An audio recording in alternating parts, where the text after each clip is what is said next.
근데 이제 고향사랑 기부제가 이제 어떻게 될지 전혀 모르겠는데, 저도 좀 예측을 해보면 아무래도 지금 이제 도에서도 지금 주로 답례품 위주로 이제 생각을 많이 하시고, 사람들도 답례품 위주로 먼저 접근을 하는 거가 많은데, 저는 이제 뭐 좀 원론적으로 생각하면, 그러니까 아까 기부에 대한 얘기를 많이 하셨잖아요. 그러니까 우리나라 사람들이 기부를 해서 그러니까 의미 있고 가치 있는 일에 뭔가 투자를 하는 것에 좀 관심이 많다라고 했기 때문에, 그 사용처가 예를 들면 지자체의 충남도에 내가 10만 원이라는 세금을 이제 지정을 했을 때, 충남도는 그걸 가지고 어떤 사업을 할 건지, 그게 충남도나 이 대한민국 사회에 어떤 변화를 줄 건지에 대한 비전이 좀 이렇게 나와야 될 텐데, 그러니까 그 소팅을 할 때 답례품 소팅도 있지만, 예를 들면 그 사업 영역 유형이라든지 아니면 이제 그래서 좀 사람들이 사실 지역에 대해서 잘 모르거든요. 서울에 있는 사람들이. 저도 홍성이라는 곳에 이제 귀농을 했는데, 귀농하기 전까지 홍성이 있는지도 몰랐어요. 근데 살면서 이제 지역을 알게 되고, 아, 지역에 이런 것들이 있구나. 뭐 김자진이 여기서 태어났다. 이런 정도를 알게 되는데, 그래서 사람들이 좀 이거를 쇼핑하듯이 둘러보면서 지역에 대해서 좀 알 수 있도록, 지방에 대해서. 그래서 이제 그 사람들이 이제 내가 어떤 지자체들이 어떤 사업을 기획하고 있다라고 하는 거가 먼저 좀 보여주도록 해서 가치 중심으로 좀 소비를 할 수 있게 했으면 좋겠고, 그 이전에 좀 고향 사랑 기부제잖아요, 이름이. 그냥 고향을 좀 만들어주는 게 필요하다는 생각이 듭니다. 좀 떠들어잡는 얘기 같지만, 저희는 이제 고향이 없는 세대잖아요. 대부분 도시에서 살거나, 도시에서 태어나고, 도시를 고향이라고 하지 않고, 성북구에서 태어났다고 성북구가 내 고향이라고 그래서 재개발이 되면 또 그렇게 할 수는 있겠죠.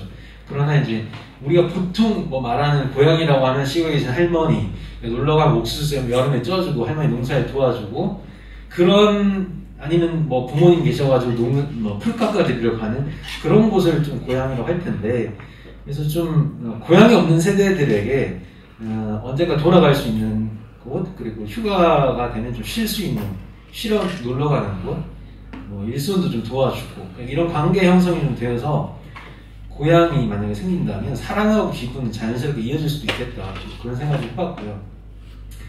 이 사회적 경제와의 뭐 관계성을 제가 좀 찾긴 좀 어려웠습니다. 일반적으로 아까도 뭐 사회적 경제 제품을 그러니까 답례품으로 선정할 수 있는 기준에 들어가는 정도일 텐데, 저는 좀 이제 생각해본 거는, 사회적 경제라고 하는 거에서 제일 중요한 것은 기획이라고 생각이 되거든요. 내가 살고 있는 뭐 지역이나 뭐 내가 살고 있는 여건 속에서 내가 살고 있는 지역이 어떤 곳인지에 대한 분석, 그리고 거기에 어떤 필요가 있고 그 필요에 대한 솔루션으로 어떤 것을 제시하면 이제 멋진 뭔가가 나올 것이다라고 하는 기획이 사실 사회적 경제에서 제일 중요하다고 생각해요. 그런 인식이 이제 없으면 이 사회적 경제가 태어나기 좀 어려운데, 이 고향사랑 기부도 마찬가지라고 생각합니다. 그러니까 아까도 일본 사례를 보면 기획이 훌륭한 곳에 많은 기부가 일어났거든요. 그 말은 사람들은 무언가 자기가 생각하지 못한 거를 누군가 제시를 해줄 때 감동받을 준비가 되어 있고, 이제 그런 에너지를 많이 쓰고 잘 쓰는 사람한테 이제 뭔가 가는 거겠죠.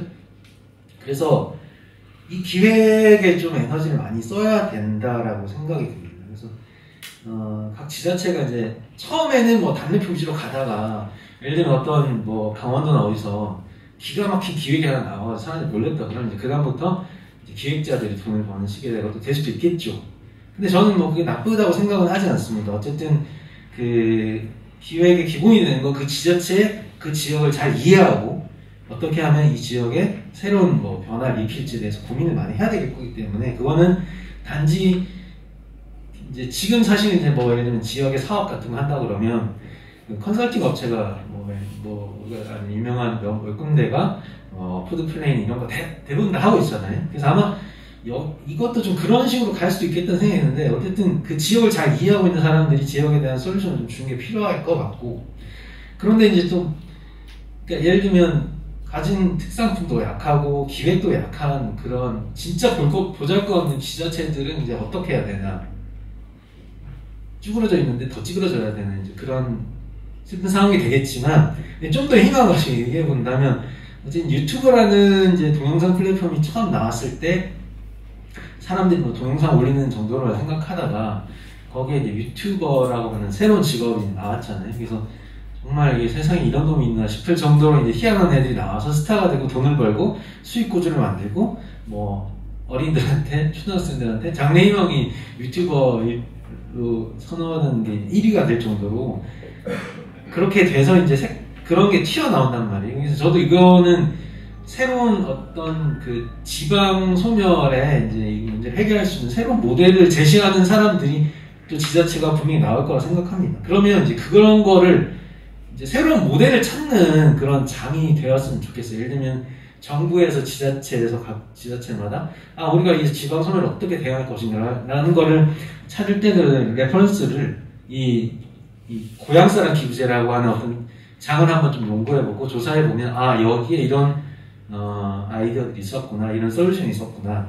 그래서 그거를 이제 벤치마킹에서 시행을 하고 그래서 좀 선순환 구조가 만들어지면 좋지 않을까라는 생각이 좀 들었습니다.